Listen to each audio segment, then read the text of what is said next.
Sige po mga kapatid, tumayo po tayong lahat. Magsisimula na po ang kasal.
Ang pagkakasal ay isang banal na gawain at siyang saligan ng ating lipunan. Ito po ay nararapat nating pag-ukulan ng mataas na karangalan at pagpipitagan. Sapagkat ito'y dapat gawin na may pagkasi ng dakilang Diyos.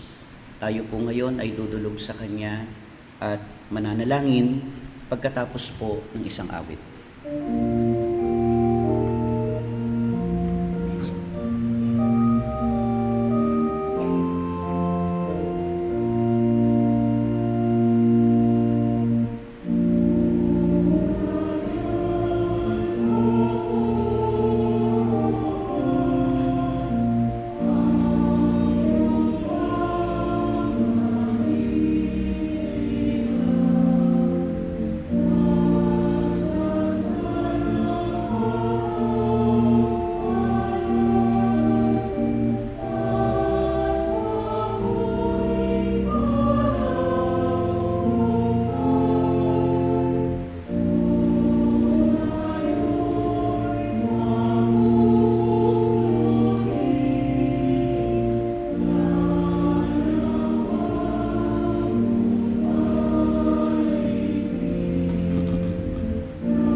Ama naming Diyos, maraming salamat po sa walang sawang pag-iingat mo sa bawat isa sa amin. Salamat po sa iyong mga biyaya at mga pagpapala sa pananatili ng buhay namin at lakas. Lalong higit salamat sa pamamalagi ng aming karapatan na sumamba at tumawag sa iyong banal na pangalan. Natitipon po ngayon ang iyong mga anak upang sumaksi sa gagawing pag-iisang dibdib kay kapatid na Philip at kay kapatid na Myra sa pamamagitan ng banal na pagkakasal. Ama, maraming salamat sa iyo. Alam naming ito'y bahagi ng katuparan ng kanilang mga pangarap. Sagot mo ito sa kanilang mga panalangin na mula nang sila'y magkakilala't nagmahalan, nagpasya na magsama bilang tunay na mag-asawa. Panginoong Diyos, hindi mo sila pinabayaan. Kaya sa gagawin nilang pagtanggap ng mga aral mong itatali sa kanila, magiging buklod ng dalawang lingkod mong naririto. Panginoon, patnubayan mo't samahan ang bawat isa sa amin. Lalo na mamaya kapag tinatanggap na nila ang iyong mahalagang basbas, maranasan ka po ng iyong mga hiniram. Patnubayan mo ang kabuuan ng banal na pagtitipong ito. Maugnay nawa kaming matibay sa iyong pamamahala. Patawad po anuman ang aming mga naging sala sa pangalan po ni Jesus na aming tagapagligtas.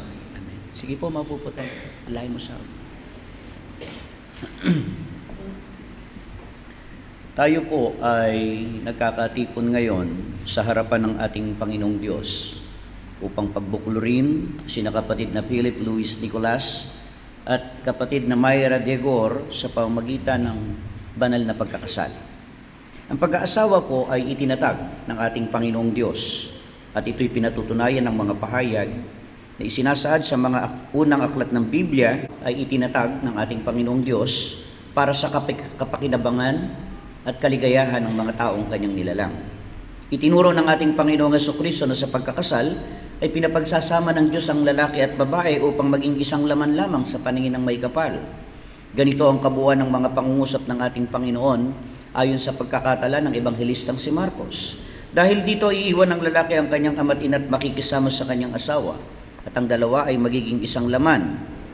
Kaya hindi na sila dalawa, kundi isang laman. Ang pinapagsama nga ng Diyos ay huwag papaghiwalay ng tao. At upang matupad ang banal na pagsasamang ito ng mag-asawa, ay itinagubili ni Apostol Pablo batay sa nakasulat sa banal na aklat na ang babae na may asawa ay itinali ng kautusan sa asawa samantalang ito ay nabubuhay. Kaya, hindi na ang babae, ka Myra, ni ang lalaki, ka Philip, ang siyang dapat magkaroon ng kapangyarihan sa isa't isa, kundi ang batas o kautusan ng Diyos sa pag-aasawa. Kaya pakinggan ninyong dalawa ngayon ang mga kautusan ng Diyos sa lalaki at sa babae na mag-aasawa. At sa ating lahat na naririto na sumasaksi sa banal na pagkakasal na ito, naway magsilbi itong paalala sa mga may asawa na. Nang sa gayon ay manatiling matatag ang inyong pagsasama at maging matagumpay ang inyong pamumuhay. Ganito ang nakasulat ng mga utos ng Diyos. Una, sa lalaki. Kapatid na Philip, ang tungkulin ng lalaking ikinakasal ay itinuro ng dakilang apostol na si Pablo. Sa kanyang sulat sa mga taga-Efeso, sinabi niya, dapat mahalin ng mga lalaki ang kanilang asawa tulad ng sarili nilang katawan. Ang lalaking nagmamahal sa kanyang asawa ay nagmamahal sa kanyang sarili. Walang taong namumuhi sa sarili niyang katawan bagkus ito'y pinakakain at inaalagaan gaya ng ginagawa ni Kristo sa iglesia. Upang lalong maipakilala kung gaano kadakilang pagmamahal ang dapat iukol ng lalaki sa kanyang asaway, sinabi pa ni Apostol Pablo na, mga lalaki, ibigin ninyo ang inyong asawa gaya ng pag-ibig ni Kristo sa iglesia. Inihandog niya ang kanyang buhay para rito. Bukod dito, ang lalaki ay pinapananagot din ng Diyos na magkaroon ng pamumuno sa kanyang asawa. Sapagkat ayon kay Apostol Pablo, ang lalaki ay pangulo ng kanyang asawa gaya naman ni Kristo na pangulo ng iglesia na siya rin ang tagapagligtas ng katawan. At upang maging maligaya at matiwasay ang inyong pagsasama ng mga lingkod ng Diyos na itinali sa isa't isa ng mga kautusan, itinatagubilin po sa lalaking ikinakasalang ganito. Mga lalaki, ibigin ninyo ang inyong asawa at huwag kayong maging mapait sa kanila. Gayun din naman, ayon sa sulat ni Apostol Pedro, kayong mga lalaki, magsipamahay kayong kasama ng inyong asawa ayon sa pagkakilala na pakundanganan ng babae, na gaya ng marupok na sisidlan, yamang kayo na may kasamang tagapagmana ng biyaya ng kabuhayan, upang ang inyong mga panalangin ay huwag mapigilan. Kapatid na Philip, si Myra, mula pa nung silang, sinapupunan pa lang ng kanyang ina, inalagaan na yan. Pinakain, inaruga, pinag-aral, ibinigay yung mga pangangailangan, pinroteksyonan, minahal ng kanyang mga magulang. Lakang puhunan dyan. At ngayon kinukuha mo sa kanila.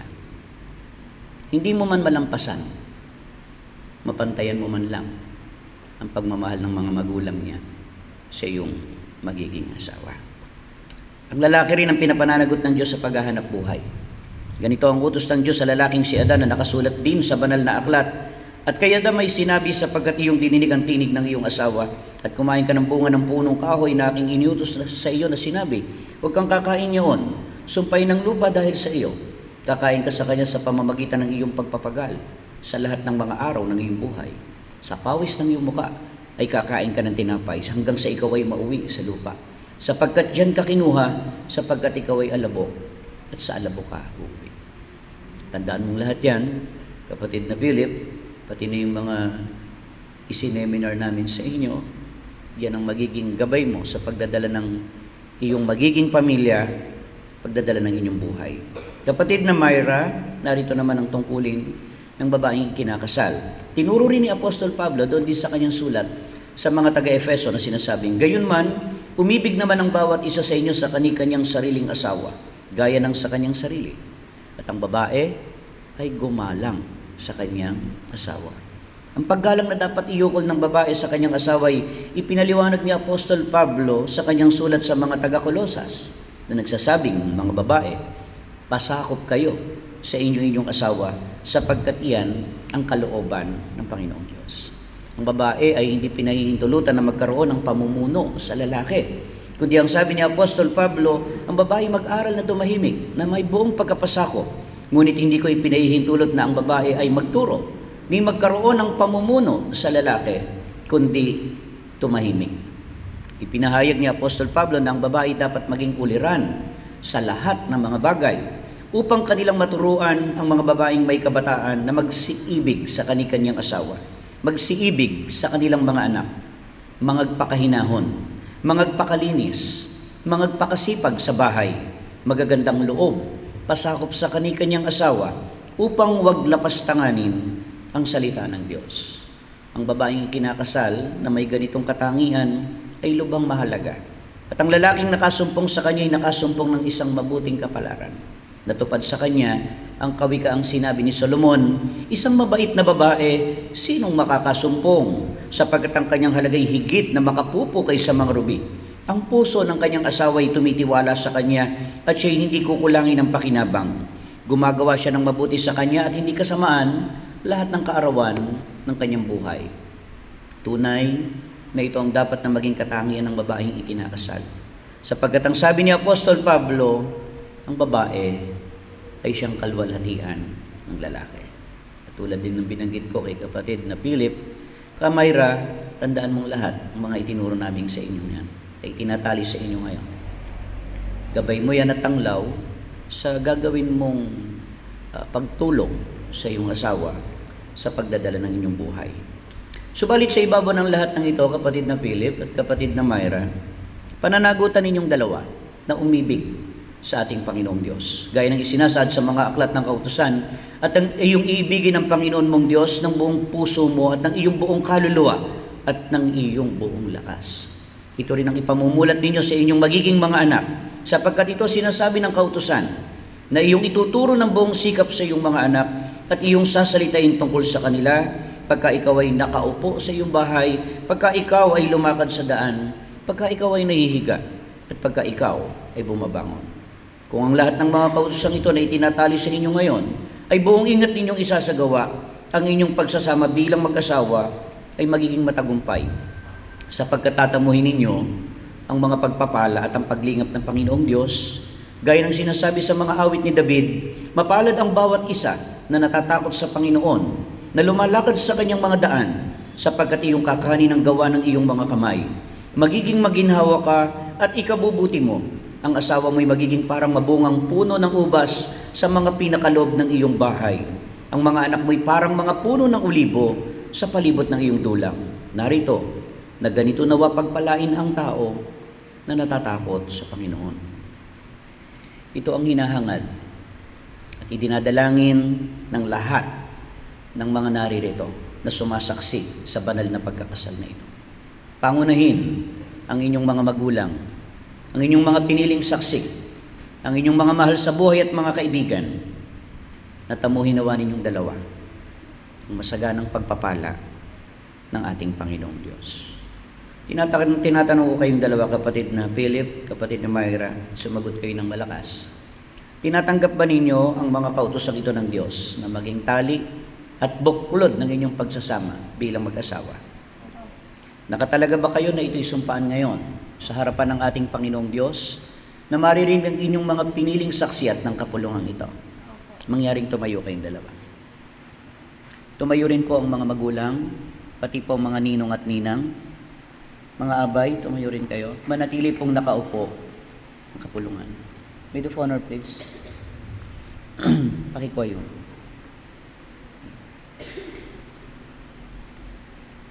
Bigay mo muna yung buhay. Umarap muna kayo sa akin dito. Ikaw ang unang manunumpa, kapatid na Philip.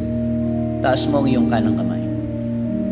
Kapatid na Philip Luis Nicolas, taimtim ka bang sumasang-ayon sa harapan ng Diyos at nang nariritong mga saksi na kunin si kapatid na Myra Degor na maging iyong tunay na asawa? Na siya iyong iibigin at pagpipitaganan, iyong pakamamahalin, maging sa kalusugan at sa karamdaman, sa kasaganaan at sa kahirapan, at iwan mo man ang iba, ay mananatili ka sa Kanya habang kayong dalawa ay nabubuhay. Ibamang iyong kamay. Ikaw naman na magtaas ng kanang kamay, kapatid na Myra Degor, mataimtim din bang iyong sinasangayunan na tanggapin si kapatid na Philip Luis Nicolas na maging iyong tunay na asawa? Na siya iyong iibigin at igagalang, mabubuhay kang kasama niya sa buong pagtitiwala at paggiliw, sa kalusugan at sa karamdaman, sa kaginawahan at sa kahirapan, at iwan mo man ang iba, ay mananatili ka sa Kanya habang kayong dalawa ay nabubuhay. Sige, baba mo yan. Magharap kayong dalawa. Pagbukulorin ninyo ang inyong mga kamay. At kapatid na Philip, sabihin mo ang mga pangungusap na ito kay kapatid na Myra, tumingin ka sa kanyang mga mata. Sundan mo ang aking sasabihin. Ako ang sabihin mo ang iyong buong pangalan. Ako si Philip Luis Nicolas. Ay kinukuha kita, sabihin mo ang kanyang pangalan. Ay kinukuha kita, Myra Degor, Na maging aking tunay na asawa. na maging aming tunay na asawa. At ako ay nangangako At ako'y nangangako at nakikipagtipan sa iyo at nakikipagtipan sa iyo sa harapan ng Diyos sa harapan ng Diyos at ng ating mga saksi at ng ating mga saksi na sa iyo na sa iyo ako'y magiging mapagmahal ako'y magiging mapagmahal at matapat na asawa at matapat na asawa sa kasaganaan at sa kahirapan, kasaganaan at kahirapan, sa katuwaan at sa kalungkutan, at sa katuwaan at kalungkutan, kalungkutan at katuwaan, sa kalusugan at sa karamdaman, sa kalusugan at karamdaman, hanggang sa papaghiwalayin tayo ng kamatayan. hanggang sa paghiwalay tayo ng kamatayan. Ikaw naman, kapatid na Myra, sabihin mo naman ito kay kapatid na Philip. Ganun din, tumingin ka sa kanyang mga mata at sabihin mo mga pangungusap na ito. Akong sabihin mo ngayong pangalan, Akong si Myra Degor, ay tinatanggap kita, sabihin mo ang kanyang pangalan, ay tinatanggap kita Philip Luis Nicolas, na maging aking tunay na asawa. na maging aking tunay na asawa, At ako'y nangangako at ako ay nangangako at nakikipagtipan sa iyo at nakikipagtipan sa iyo sa harapan ng Diyos sa harapan ng Diyos at ng ating mga saksi at ng ating mga saksi na sa iyo sa iyo Ako'y magiging mapagmahal Ako'y magiging mapagmahal at matapat na asawa at matapat na asawa. sa kasaganaan at sa kahirapan, Sa kasaganaan at sa kahirapan. sa katuwaan at sa kalungkutan, Sa kahirapan at sa katuwaan at kalungkutan, sa katuwaan at kalungkutan. kalusugan at sa karamdaman, Kalusugan at sa karamdaman. hanggang sa paghiwalayin tayo ng kamatayan. Hanggang sa mapaghiwalay tayo ng kamatayan. Best man, please. Ikuha yung singing. Para sa babae.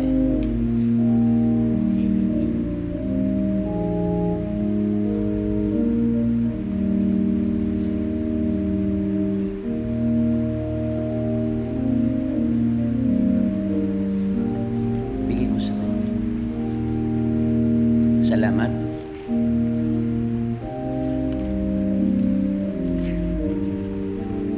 Naway ang singsing na ito na isang makabuluhang palatandaan ng pangako ay maging sagisag ng kadalisayan at kawalang katapusan ng inyong pag-ibig.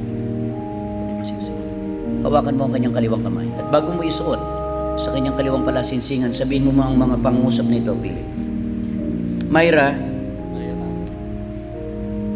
ang singsing na ito ang singsing na ito ay ibinibigay ko sa iyo ay binibigay ko sa iyo bilang sagisag at pangako bilang sagisag at pangako ng ating patuloy ng ating patuloy at nananatiling pag-ibig. nananatiling pag Suot mo ang singsing. Maid of honor, please.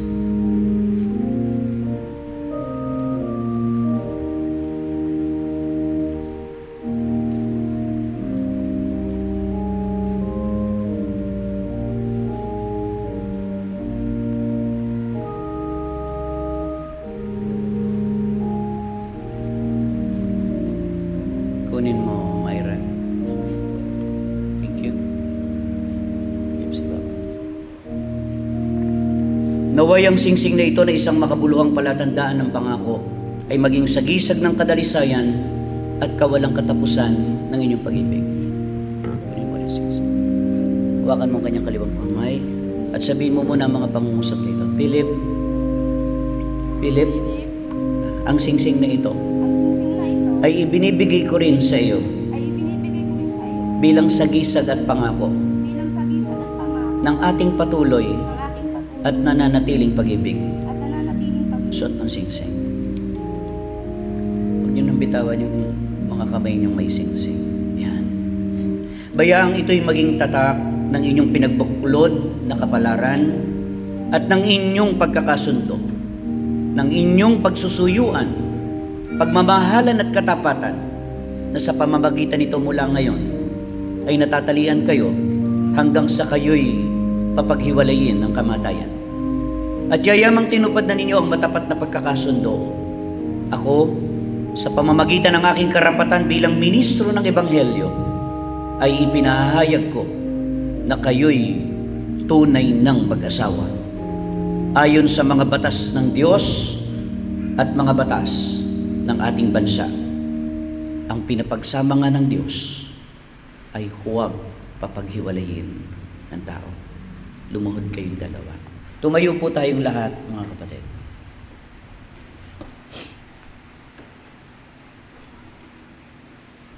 Ama naming Diyos, nasaksihan mo po ang ginawang pagtatali ng iyong mga kautusan sa dalawang lingkod mong naririto. Nasaksihan mo po ang kanilang ginawang panunumpa at pagpapalitan ng pangako sa isa't isa. At ngayon nga po'y natatalian na sila habang sila'y nabubuhay at sila'y tunay ng mag-asawa. Ang aming dalangin, O Ama, gawaran mo po ng iyong napakahalagang basbas ang kapatid na Philip at kapatid na Myra. Panginoong Diyos, sana sa ginawa nilang paglusong sa buhay may asawa, huwag mo silang pababayaan. Hindi po biro ang mabuhay ngayon sa mundo. Laganap ang kahirapan. Napakaraming mga suliranit, mga bagabag ang pwede nilang masagupa. Gawin mo sana silang matatag. Kapag ka sila ay humihingi ng tulong sa iyo sa pamamagitan ng pananalangin, Panginoong Diyos, mula sa iyong kaitaasan, mag-uunat ka po ng iyong kamay aabutin mo ang dalawang lingkod mong ito. Aalalayan mo sila, gagabayan mo sila. Nang sa gayon, manatiling matagumpay ang kanilang pagsasama bilang tunay na mag-asawa. Kung darating sa kanila ang di pagkakaunawaan, bahagi ng buhay ng mag-asawa, maalala nila ang mga aral na itinuro sa kanila.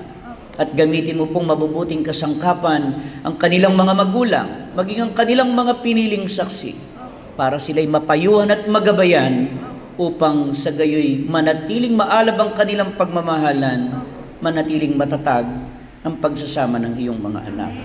Kung darating po at ipagkakaloob mo sa kanila ang mga supling, maging kaaliwan sana nilang dalawa, maging karangalan ng iglesia, at maging kaluwalhatian po ng iyong banal na pangalan.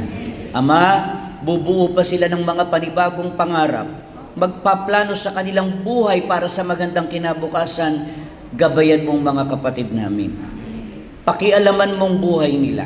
Huwag silang magkakamali ng pagpapasya. Bagkus lagi silang sumangguni sa iyong napakabanal na pangalan. Nang sa gayon lalo silang maging matagumpay at makapagbigay ito ng kapanatagan sa kanilang mga magulang, magbigay ng kalwalhatian sa iyong banal na pangalan. O Jesus na aming Panginoon, lahat ng aming mga panalangin, lalo na ang dalangin ng dalawang lingkod mong naririto, ipakipamagitan po sa ating Ama para tanggapin ang iyong mga hinirang, lalo na ang kapatawaran ng aming mga kasalanan. Panginoon naming Diyos, pakialaala mo rin ang mga magulang ng mga hinirang mong naririto. Ikaw ang nakakaalam ng kanilang damdamin ngayon. Alalayan mo din po sila. Ibigay mo sa kanila ang kapayapaan ng isipan at kapanatagan ng kalooban. Makita ang kanilang mga anak, maging maayos ang buhay, maging matagumpay ang pagsasama. Lahat ng mga naririto, Panginoong Diyos, alalahanin mo, pagpalain mong bawat sambahayan namin, ilayo sa mga kapahamakan at mga karamdaman, payapa kaming makapamuhay at masiglang makapaglingkod sa iyo. At kung merong nariritong hindi pa namin kapanampalataya, maging mabuting pagkakataon ang ganitong mga sandali, naway matawag din sila sa loob ng iyong banal na iglesia. Sumasampalataya kaming lubos, Ama, pinakinggan mo na ang aming panalangin. Binasbasan mo na kaming magkakapatid, lalo na po ang bagong mag-asawang naririto. Sa pangalan po ni Jesus, dakila po naming tagapagligtas. Amen.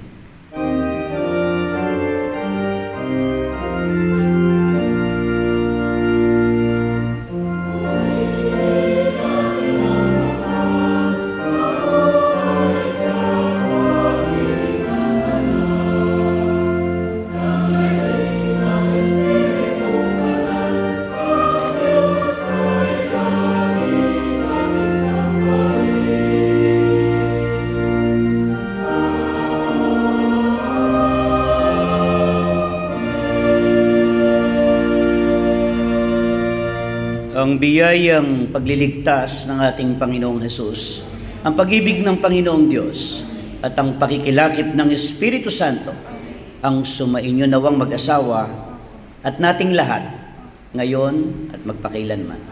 Amen. Sige po, maupo tayong lahat. Tumayo kayong dalawa. O magharap kayo. Tumayo kayo. Magharap kayong dalawa. O Philip, okay ka lang? Parang ikaw ang ninenervyos, ha? Asawa mo na yan. This is it. You may now kiss your wife.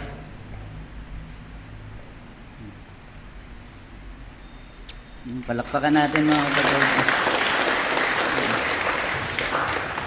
Ang kasunod po ng ating programa ay ang pagpirma sa Certificate of Marriage. Una ng mga ikinasal, at pagkatapos ay isa-isa po naming tatawagin ng mga ninong at ninang, at ang huling lalagda po ay ang inyong abang lingkod na ikasal. Hatid mo siya doon.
Para lang po sa inyong karagdagang kaalaman, ang mga pinirmahan po namin, sige po kayo, mga pinirmahan nating dokumento ay paparehistro po namin sa pamahalaan at meron pong kani-kanyang pagpupuntahan yan. PSA, sa munisipyo, pamamahala, at yung isang kopya ay sa mag-asawa. Okay? Sino magtatabi nito? Sino? Ikaw dapat. No. Baka kung saan niya dalhin ito eh. Ha?